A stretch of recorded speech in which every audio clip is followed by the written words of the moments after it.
The Red Badge of Courage by Stephen Crane, Chapter 7. The youth cringed as if discovered in a crime. By heavens, they had won after all. The imbecile lion had remained and become victors. He could hear cheering. He lifted himself upon his toes and looked in the direction of the fight. A yellow fog lay wallowing on the treetops. From beneath it came the clatter of musketry. Hoarse cries told of an advance. He turned away, amazed and angry. He felt that he'd been wronged. He had fled, he told himself, because annihilation approached. He'd done a good part in saving himself, who was a little piece of the army. He had considered the time, he said, to be one in which it was the duty of every little piece to rescue itself if possible. Later, the officers could fit the little pieces together again and make a battlefront. If none of the little pieces were wise enough to save themselves from the flurry of death at such a time, why then would there be the army? It was all plain that they had proceeded according to very correct and commendable rules. His actions had been sagacious things. They had been full of strategy. They were the work of a master's legs. Thoughts of his comrades came to him. The brittle blue line had withstood the blows and won. He grew bitter over it. It seemed that the blind ignorance and stupidity of those little pieces had betrayed him. He had been overturned and crushed by their lack of sense in holding the position, when intelligent deliberation would have convinced them that it was impossible.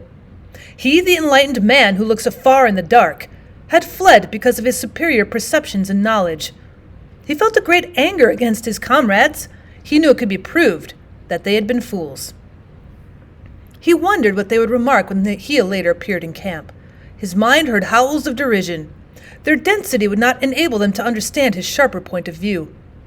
He began to pity himself acutely. He was ill-used. He was trodden beneath the feet of an iron injustice. He had proceeded with wisdom and from the most righteous motives under heaven's blue, only to be frustrated by hateful circumstances. A dull, animal-like rebellion against his fellows, war in the abstract, and fate grew within him. He shambled along with bowed head, his brain in a tumult of agony and despair. When he looked loweringly up, quivering at each sound, his eyes had the expression of those of a criminal who thinks his guilt little and his punishment great, and knows that he can find no words. He went from the fields into a thick woods, as if resolved to bury himself. He wished to get out of hearing of the crackling shots, which were to him like voices. The ground was cluttered with vines and bushes, and the trees grew close and spread out like bouquets. He was obliged to force his way with much noise. The creepers, catching against his legs, cried out harshly as their sprays were torn from the barks of trees. The swishing saplings tried to make known his presence to the world. He could not conciliate the forest. As he made his way, it was always calling out protestations.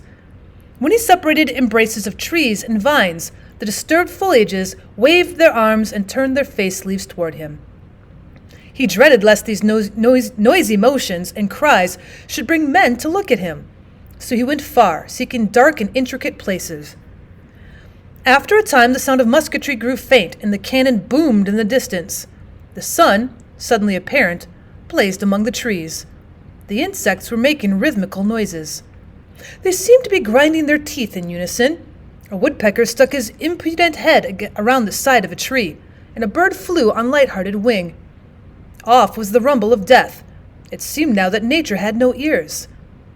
This landscape gave him assurance, a fair field holding life. It was the religion of peace. It would die if its timid eyes were compelled to see blood. He conceived nature to be a woman with a deep aversion to tragedy. He threw a pine cone at a jovial squirrel, and he ran with chattering fear. High in a treetop he stopped, and poking his head cautiously from behind a branch, looked down with an air of trepidation. The youth felt triumphant at this exhibition. There was the law, he said. Nature had given him a sign. The squirrel, immediately upon recognizing danger, had taken to his legs without ado. He did not stand stolidly baring his furry belly to the missile, and die with an upward glance at the sympathetic heavens. On the contrary, he had fled as fast as his legs could carry him, and he was but an ordinary squirrel too, doubtless no philosopher of his race. The youth wended, feeling that nature was of his mind. She reinforced his argument with proofs that lived where the sun shone. Once he found himself almost into a swamp. He was obliged to walk upon bog tufts and watch his feet to keep from the oily mire. Pausing at one time to look about him, he saw out at some black water a small animal pounce in and emerge directly with a gleaming fish. The youth went again into the deep thickets. The brushed branches made a noise that drowned the sounds of the cannon. He walked on, going from obscurity into promises of a greater obscurity. At length he reached a place where the high arching boughs made a chapel. He softly pushed the green doors aside and entered. Pine needles were a gentle brown carpet. There was a religious half-light.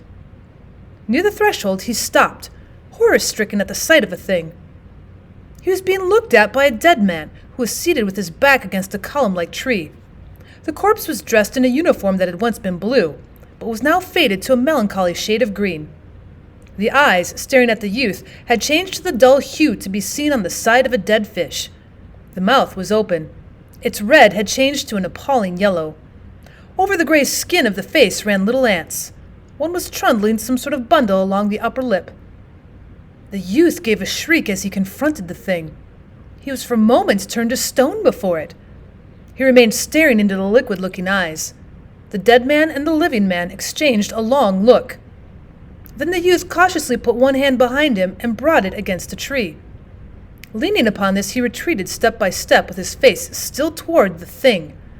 He feared that if he turned his back, the body might spring up and stealthily pursue him. The branches pushing against him threatened to throw him over upon it. His unguided feet, too, caught aggravatingly in brambles, and with it, all he received, a subtle suggestion to touch the corpse. As he thought of this, his hand upon it, he shuddered profoundly. At last he burst the bonds which had fastened him to the spot and fled, unheeding the underbrush. He was pursued by the sight of black ants swarming greedily upon the gray face and venturing horribly near to the eyes. After a time he paused, and breathless and panting, listened. He imagined some strange voice would come from the dead throat and squawk after him in horrible menaces. The trees about the portal of the chapel moved sawingly in a soft wind. A sad silence was upon the little guarding edifice.